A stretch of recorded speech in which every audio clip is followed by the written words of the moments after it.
여러분, 만약에 대통령 선거에서 제일 중요한 공약이 뭐 경제나 국방 이런 게 아니고 탈모 치료라면 어떠실 것 같으세요? 이게 농담이 아니라 바로 대한민국에서 실제로 벌어진 일입니다. 이제 탈모는 그냥 개인의 고민이 아니에요. 무려 4조 원이 움직이는 하나의 거대한 경제 현상이 됐거든요. 자, 이 엄청난 이야기 지금 바로 시작해 볼게요. 자, 그럼 가장 놀라운 이야기부터 한번 시작해 볼까요? 아니, 대체 어떻게 머리카락 문제가 정치의 가장 중심에 서게 됐을까요? 자, 이 화면 좀 한번 보시겠어요? 왼쪽에는 뭐 경제 성장, 국가 안보, 우리가 흔히 아는 그런 선거 공약들이 있잖아요. 근데요, 오른쪽을 보면 바로 그 옆에 탈모 치료비 지원이 떡하니 자리 잡고 있습니다. 진짜 파격적이죠? 바로 이 공약 하나가 당시 20대, 30대 유권자들의 마음을 완전히 흔들어 놓는 정말 핵심적인 변수가 됐던 겁니다. 아니, 이게 어떻게 가능했냐고요? 바로 이 숫자 때문입니다. 1,000만 명. 네, 대한민국 인구 5명 중에 1명이 탈모로 고민하고 있거나 그럴 가능성이 있다는 거예요. 그러니까 우리가 길거리에서 마주치는 사람들 중에 정말 많은 분들이 사실은 이 문제로 소갈이를 하고 있다는 거죠. 이건 절대 소수의 문제가 아닌 겁니다. 근데 단순히 사람이 많다고 해서 이렇게까지 국가적인 관심사가 될까요? 그건 아닐 겁니다. 도대체 왜 유독 한국 사회가 이렇게까지 탈모에 집착하게 된 걸까요?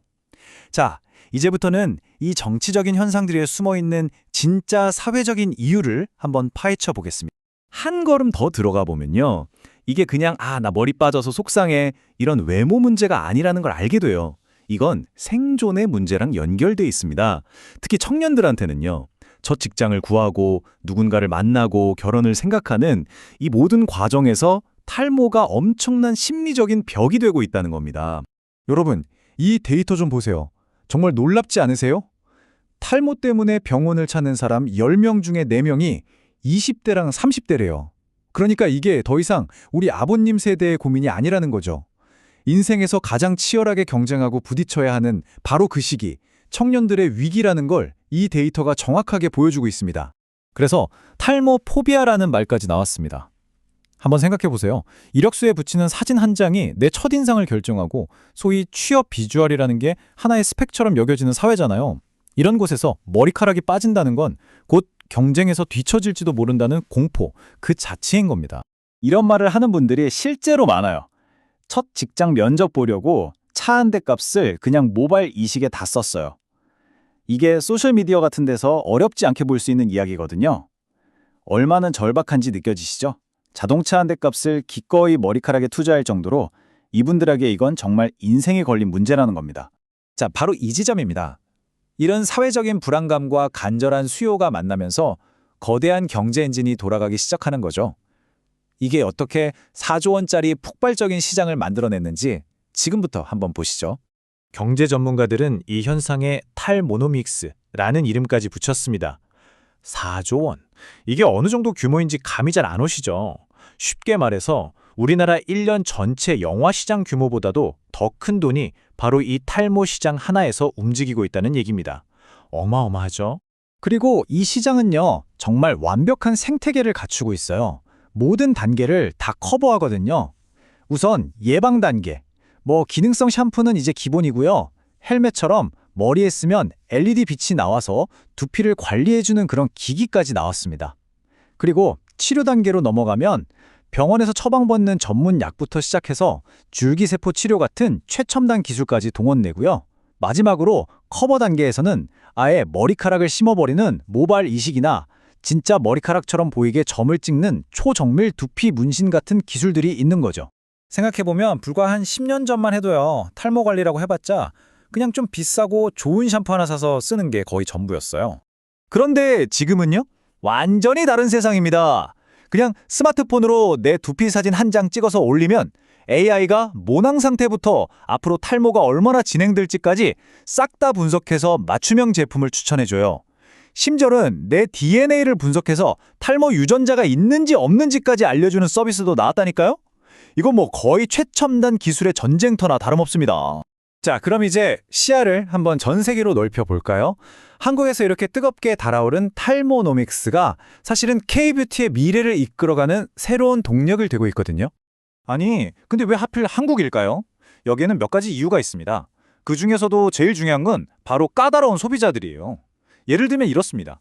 어떤 회사가 야심차게 신제품 샴푸를 내놨는데 이거 거품이 잘 안 나네요. 이런 온라인 후기 하나 딱 올라오면요. 몇 주 만에 그 제품이 시장에서 사라져버릴 수도 있어요.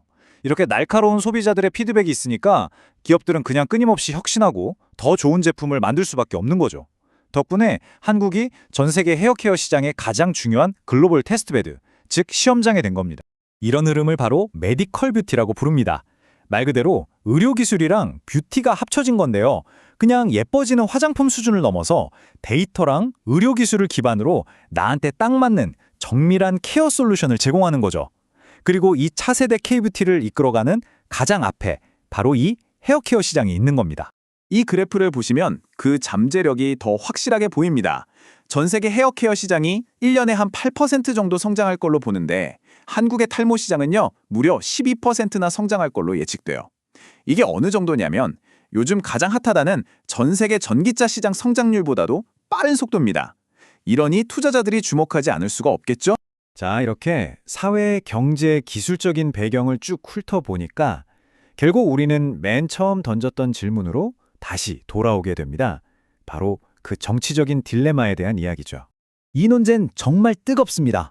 찬성하는 쪽은 이렇게 말해요. 탈모 때문에 우울증도 생기고 사회생활도 힘들어지는데 이건 당연히 공중보건 문제다 라고요. 반면에 반대하는 쪽에서는 아니 한정된 건강보험 예산은 암이나 희귀병처럼 생명이 달린 곳에 먼저 써야지 어떻게 미용 목적에 세금을 쓰냐 이렇게 맞서는 거죠. 어떻게 보면 의료라는 게 과연 질병 치료에만 국한되어야 하는지 아니면 삶의 질을 높이는 것까지 포함해야 하는지에 대한 아주 근본적인 철학의 충돌인 셈입니다. 근데 이게 그냥 말로만 하는 논쟁이 아니에요. 실제로 서울의 성동구 같은 곳에서는 이미 청년들한테 탈모 치료비를 지원해주는 정책을 시작했거든요. 이건 어떻게 보면 공공의료의 범위를 어디까지로 볼 것인가에 대한 하나의 거대한 사회적 실험인 셈이고요. 앞으로 다른 지역에도 엄청난 영향을 미칠 수 있는 아주 중요한 첫걸음이 되고 있습니다. 그래서 마지막으로 여러분께 이 질문을 던져보고 싶습니다. 이 모든 논쟁의 핵심은 결국 이거거든요. 자신감이라는 눈에 보이지 않는 가치를 위해서 우리 사회가 돈을 쓰는 게 맞을까요? 외모가 스펙이 되어버린 이 사회에서 한 사람의 자신감을 지켜주는 건 온전히 개인의 몫일까요? 아니면 우리 사회가 함께 책임져야 할 역할일까요? 여러분의 생각은 어떠신가요?